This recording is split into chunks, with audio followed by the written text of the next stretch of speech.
The name Uvalde is now etched into the American conscience. It represents a profound and painful failure. On May 24, 2022, a gunman entered Robb Elementary School. He took the lives of 19 students and 2 teachers. The nation grieved, but alongside the grief, a question began to burn with white-hot intensity.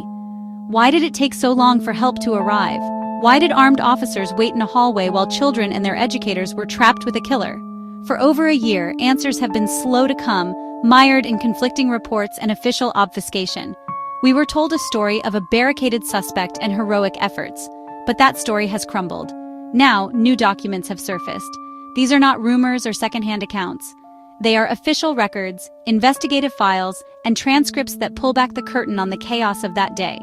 They provide a gut-wrenching, second-by-second look at the decisions that were made, and more importantly, the decisions that were not. This isn't just about understanding a past tragedy. It is about accountability. It is about ensuring that the failures that unfolded in that school hallway are never repeated. The details are difficult to read. They force us to confront the reality of what happened, a reality far more disturbing than we initially knew. The newly released official documents paint a picture of profound and paralyzing confusion. They are a collection of internal reports, officer interviews, and tactical assessments that were compiled in the aftermath of the shooting. The key finding is stark and undeniable. There was no effective leadership on the scene. Hundreds of officers from multiple agencies converged on Robb Elementary, yet no one took decisive command. The result was a state of paralysis. Officers milled about in the hallway, equipped with rifles and body armor, while the gunman was free to continue his horrific attack inside classrooms 111 and 112. One of the most shocking revelations from these papers is the degree to which basic active shooter protocol was ignored. For 2 decades, police have been trained to neutralize a threat immediately. The doctrine is clear. The first priority is to stop the killing.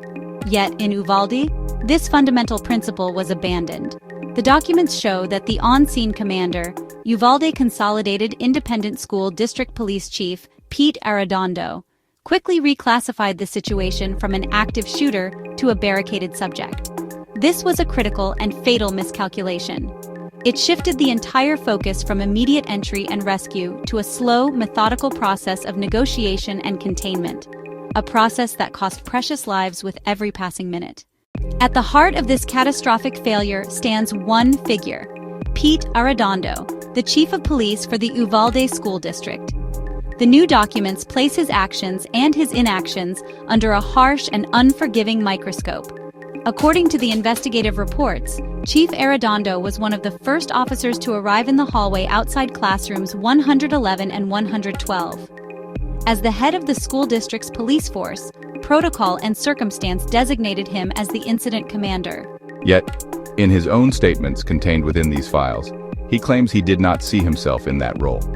He told investigators, "I didn't issue any orders. I called for assistance and asked for an extraction tool to open the door." This abdication of leadership had devastating consequences. Without a clear commander, the massive law enforcement response became rudderless.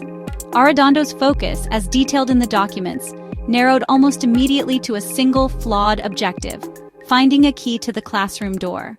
He spent a significant portion of the crisis on his phone, trying to locate a master key.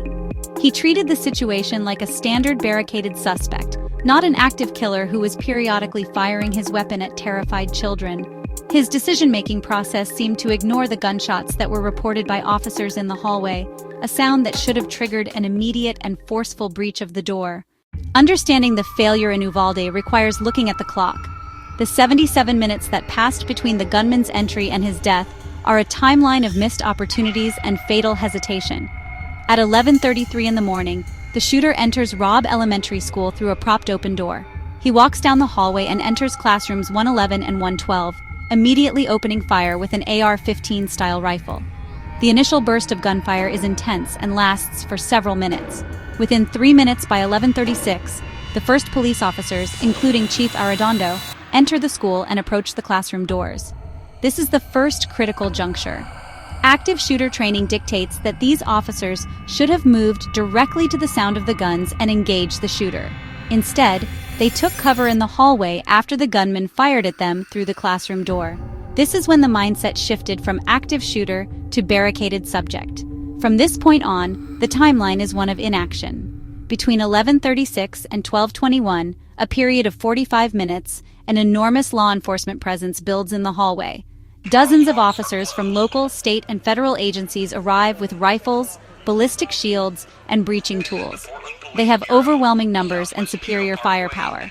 The timeline becomes even more infuriating when cross-referenced with the 911 calls. At 12:03, a student inside classroom 112 makes the first of several desperate calls to 911, whispering, "Please send the police now." She would call back multiple times over the next 40 minutes, reporting that the shooter was still active and that some of her classmates were still alive but wounded. This information was relayed to the Uvalde Police Department dispatcher, but the documents show no evidence it reached Chief Arredondo or changed the tactical approach. The standoff finally ends at 12:50. A tactical team, organized by a Border Patrol BORTAC agent who grew tired of the delay, finally decides to breach the classroom door. They did not use a key. They used a janitor's tool to get through the door, which was likely unlocked the entire time, and then engaged and killed the gunman. The official documents are not just dry reports, they contain the words of the people who were there. The transcripts from body cameras and officer interviews provide a haunting soundtrack to the indecision. One of the most striking facts is the sheer number of officers present. The hallway was crowded with nearly 24 officers at its peak, many armed with rifles and ballistic shields. They had the tools. They had the numbers. A quote from one officer's interview reveals the frustration. "There was a lot of us in there. We should have done more." This sentiment was shared by others who felt they were held back by a lack of clear orders. The dialogue captured on body cameras reveals a command structure in disarray. Radio traffic was chaotic. Different agencies were on different channels. Perhaps the most chilling details come from the 911 calls made from inside the classroom, which are referenced extensively in the investigative reports. A young girl, Chloe Torres, called dispatch and whispered, "I don't want to die. My teacher is dead." She told the dispatcher that a room full of her friends was still alive. Another student called and said, "Please send help. There's a lot of dead bodies." The fact that this information was available, that dispatchers knew children were alive and pleading for rescue, makes the 77-minute wait all the more incomprehensible. The voices of the children were a direct line to the horror, yet they failed to penetrate the wall of indecision in the hallway. The documents also capture the moment when the tactical calculus finally shifted, not because of a command from Arredondo, but from the initiative of others. A U.S. Border Patrol agent is quoted as saying, "If there's kids in there, we need to go in." Every decision made in that hallway and every moment of indecision had a direct and fatal impact on the outcome. The initial choice by Chief Arredondo to treat the gunman as a barricaded subject was the original sin from which all other failures flowed. This single decision transformed an urgent rescue mission into a slow-moving siege. It meant that the primary goal was no longer saving the lives of those trapped inside, but rather containing the suspect and waiting for specialized equipment and personnel. Time, the most critical element in any active shooter event, was squandered. For the wounded children and teachers inside, this lost time was the difference between life and death. The most tragic consequence of this delay was on the victims themselves. Medical experts have stated that some of the victims did not die instantly. They bled to death over time. These children and teachers might have been saved if they had received medical attention sooner. The 911 calls from inside the classroom confirmed that there were survivors who were wounded and waiting for help. The decision to wait, to prioritize officer safety and a methodical approach over immediate entry, sealed their fate. It is a brutal and unavoidable conclusion. The inaction of law enforcement directly contributed to the death toll. This catastrophic failure has also inflicted a deep and lasting wound on the community's trust in law enforcement. The horrifying details from Uvalde are more than a historical record of a tragedy. They are a clear and urgent set of lessons for the future. The first and most critical lesson is the absolute necessity of a clear command structure. The incident command system is not just jargon, it is the bedrock of any emergency response. In Uvalde, the failure of any single officer to definitively take charge created a vacuum that led to paralysis. Future training must relentlessly drill into every officer, regardless of rank or agency, that in a chaotic event, someone must lead.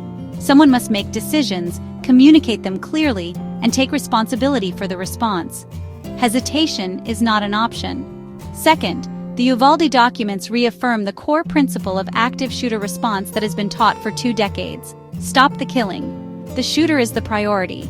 The idea of reclassifying an active shooter as a barricaded subject while victims are known to be with the attacker must be eradicated from police training and mindset.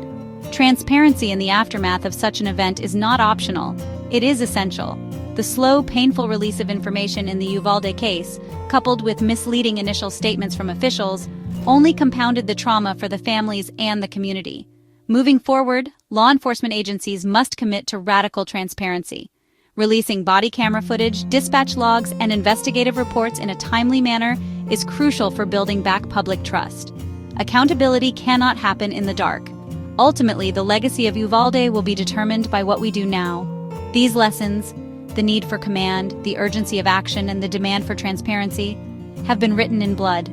They must be integrated into every police academy curriculum, every in-service training session, and every school safety plan across the country. The 19 students and 2 teachers who died at Robb Elementary cannot be brought back, but we can honor their memory by ensuring that no other community has to endure 77 minutes of waiting while help is just outside the door. That is the solemn responsibility that the truth of Uvalde now places upon all of us.